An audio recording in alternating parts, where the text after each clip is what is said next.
ہاں میں سنی صحیح العقیدہ ہوں اور اپنے نبی صلی اللہ علیہ وسلم سے بے پناہ محبت کرتا ہوں، پر ایک بڑی خرابی مجھ میں ہے، مجھے اپنوں اور غیروں کے درمیان فرق کی تمیز نہیں ہے، کون ہمارا ہے اور کون پرایا ہے اس کا مجھے احساس تک نہیں ہے۔ جی ہاں، یہی حال ہمارے کچھ بھولے بھالے سنیوں کا ہے، عقائد اہل سنت پر پوری طرح گامزن ہے، پر گستاخوں کی پہچان بالکل بھی نہیں ہے۔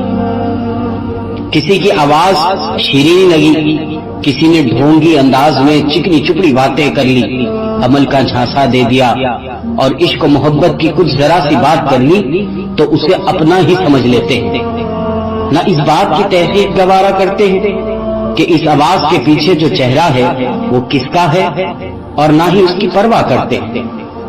افسوس، کتنے ایسے سنی ہیں جو تبلیغی، دیوبندی، وہابی ان ملاؤں کے بیانات سنتے ہیں، خواہ وہ طارق جمیل ہو، وہ اسرار احمد ہو، وہ ذاکر نائک ہو یا مفتی مینک ہو یا کوئی ایرا غیرہ ہو، انہیں کبھی اس بات کی پرواہ بھی نہیں ہوتی کہ ان بدبختوں کے بنیادی عقائد کتنے خراب ہیں، ان کی پیروی کرنا، ان کو سننا ان کے لیے کتنا نقصان دہ ہو سکتا ہے۔ طارق جمیل ہی کو لے لیجئے، اس کے ڈھونگی انداز اور جال ساز بیانات کو سن کے لوگ سمجھتے ہیں کہ کتنا اچھا بیان کرتا ہے، رو رو کے بیان کرتا ہے، اللہ رسول کی بات کرتا ہے۔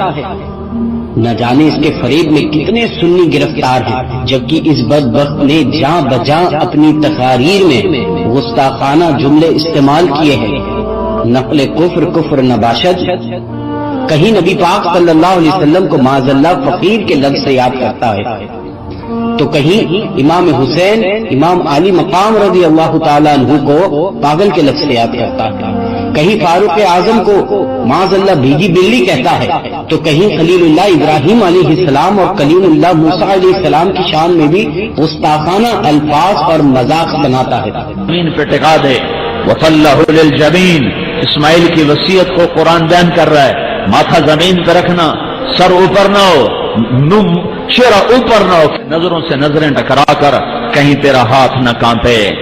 ہے 94 سال کا بڈھا تو مرغی نہیں ذبح کر سکتا، 94 سال کا بڈھا تو مرغی نہیں ذبح کر سکتا، یہ بچے کے ہاتھ باندھ رہا ہے اور پاؤں باندھ رہا ہے، تو اسے بکری کی طرح زمین پہ لٹایا، پھر گھٹنا اس کی کمر پہ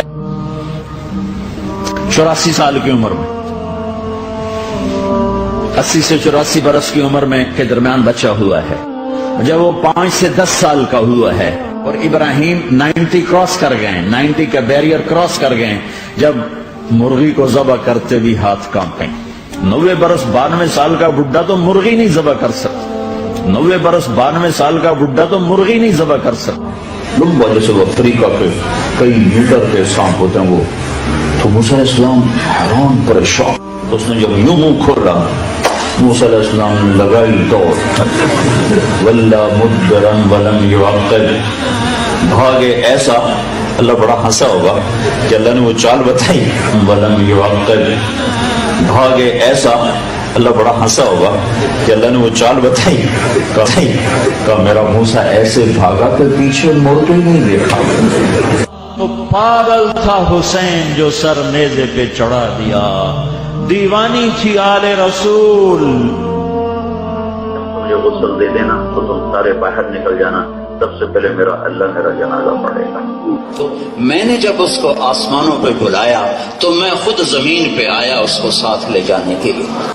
اللہ نے کہا میں خود آیا ہوں، آجا میرے ساتھ آ، چل۔ لے جانے والا کون ہے؟ اللہ نے کہا میں خود آیا ہوں، آجا میرے ساتھ آ، چل۔ کہ اللہ آیا ہماری ضد مان لے تو ہمارے سامنے ہوتا اور تیرے پاؤں پکڑ لیتے اور تجھ سے چمٹ جاتے، ہم ضد کرتے ہیں، ہم روتے دھوتے ہیں، ہم لوٹ پوٹ ہوتے ہیں تیرے آگے پیچھے، یا اللہ ہم شور مچاتے ہیں، اب بھی ہم اپنے ایمان کے تصور میں تیرے ہی قدموں میں گرے پڑے ہیں، تیرا ہی دامن تھام رہے ہیں، ہمیں اپنی جھولی میں چھپا لے۔ نعوذ باللہ من ذالک۔ پھر بھی ہمارے سنی ہیں کہ آئے دن سوشل میڈیا پر اسی جاہل کے بیانات سنتے ہیں اور آگے بھی فارورڈ کر دیتے ہیں۔ ارے جس شخص کو اپنے رب عز و جل پر بنیادی عقائد کی صحیح تعلیم نہیں ہے، وہ تمہیں کیا خاص سیدھے راستے کا درس دے گا؟ جو یہ کہتا ہو کہ معراج کی شب خدا زمین پر اپنے نبی کو لینے آیا تھا اور بار بار اپنی دعاؤں میں خدا کو آجا آجا کہہ کے زمین پر بلاتا ہو اور کہتا ہو کہ تو سامنے ہوتا تو ہم تیرے پاؤں پکڑ لیتے، نہ جانے اس نے کس کو خدا مان رکھا ہے اور کون ہے جس کو یہ بار بار بلا رہا ہے۔ قرآن کی بھی تو اس کو کوئی عظمت نہیں ہے۔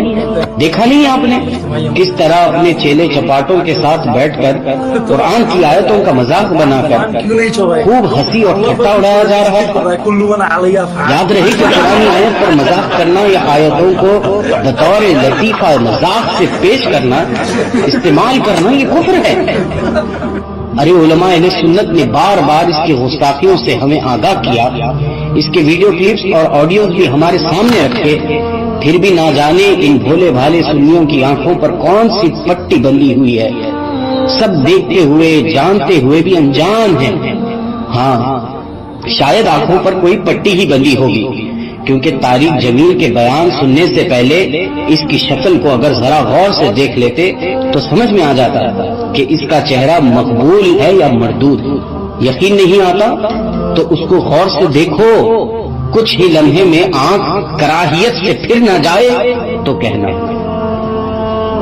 ہمارے لیے طارق جمیل کا بائیکاٹ کرنے کے لیے بس یہی وجہ کافی تھی کہ اس کا تعلق اس جماعت سے ہے جس کے اکابرین نے اللہ اور اس کے رسول صلی اللہ علیہ وسلم کی شان میں بے حد گستاخیاں کی ہیں۔ کہیں ان کے اکابرین نے یہ لکھا کہ اللہ سبحانہ و تعالیٰ جھوٹ بول سکتا ہے، تو کہیں قرآن کا ترجمہ کر کے اللہ کو مکار کہہ دیا، معاذ اللہ۔ نبی کریم صلی اللہ علیہ وسلم کے علم کو جانوروں کے علم سے تشبیہ دی، تو کہیں نبی پاک صلی اللہ علیہ وسلم کو مر کر مٹی میں مل گئے کہہ دیا۔ نقل کفر کفر نباشت، کتنے کفر گنواؤں ان کے، کتنے کفر گنواؤں۔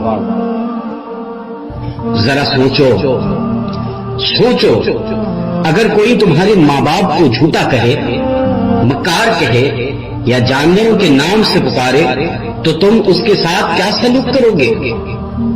یقیناً جس اولاد کے دل میں اپنے والدین کی عظمت ہوگی وہ کبھی ان کی شان میں بدتمیزی کو برداشت نہیں کرے گی اور ایسے شخص کا مکمل بائیکاٹ کر دے گی۔ نہ اس کے ساتھ بات چیت ہوگی، نہ رشتہ داری، نہ دعوتوں میں آنا جانا، نہ دعا سلام۔ میرا سوال تم سے ہے، اگر ماں باپ کی اتنی عظمت ہے کہ ان کے خلاف ایک بات برداشت نہیں ہوتی، تو اللہ اور اس کے رسول صلی اللہ علیہ وسلم کی شان میں اتنی بڑی گستاخیاں کیسے ہضم کر لیتے ہو؟ کیا غیرت اندر سے کوئی آواز نہیں دیتی؟ یار کیسے سننی ہو؟ اور کچھ ایسے بھی لوگ ہیں جو کہتے ہیں کہ ہم اچھا سن لیتے ہیں، برا چھوڑ دیتے ہیں۔ پہلے یہ بتاؤ، مجھے سمجھاؤ کہ ایک برتن ہو کہ جس کے دو حصے کیے جائیں اور ایک حصے میں حلوہ ہو اور دوسرے حصے میں نجاست ہو، تو کیا تم اسی برتن سے حلوہ کھانا پسند کرو گے؟ گوارا کرو گے؟ یہ بدبخت، بدبودار، بددین ملاؤں کا ایسا ہی معاملہ ہے۔ اندر عقائد کے نظریات نجاستوں جیسے ہیں، اوپر عمل کی دعوت حلوہ ہے۔ یاد رکھیے، کسی سے علم حاصل کرنا ہو، چاہے ایک آیت کی کیوں نہ ہو، تو پہلے اس کا عقیدہ کھنگا لو۔ اگر اس کے عقیدے میں اہل سنت والجماعت کے اصولوں سے ذرہ برابر بھی ہٹ نہ دیکھو تو اس کو اپنے دل سے نکال کر پھینک دو۔ سب جانتے بوجھتے بھی تم اگر ان سے محبت کرو گے تو یاد رکھو، جو جس سے محبت کرتا ہے اس کے ساتھ اٹھایا جائے گا۔ گوارا کرو گے اپنے آپ کو ان لوگوں کے ساتھ اٹھایا جانا؟ اپنی غیرت کو جگاؤ، چھوڑو ان خبیثوں کی پیروی اور آؤ اس راستے پر جہاں تمہیں غوث اعظم ملیں گے، غریب نواز ملیں گے۔ کیا ہی خوش قسمت ہوگا وہ شخص جو ان مبارک ہستیوں کے ساتھ اٹھایا جائے گا۔ عقل کے دانت لو، اب بھی وقت ہے، اپنے قدموں کو سنبھالو، کہیں ایسا نہ ہو کہ نہ گھر کے رہو نہ۔ اگر آپ نے ابھی تک ہمارا چینل سبسکرائب نہیں کیا تو ہمارے چینل کو سبسکرائب کر لیں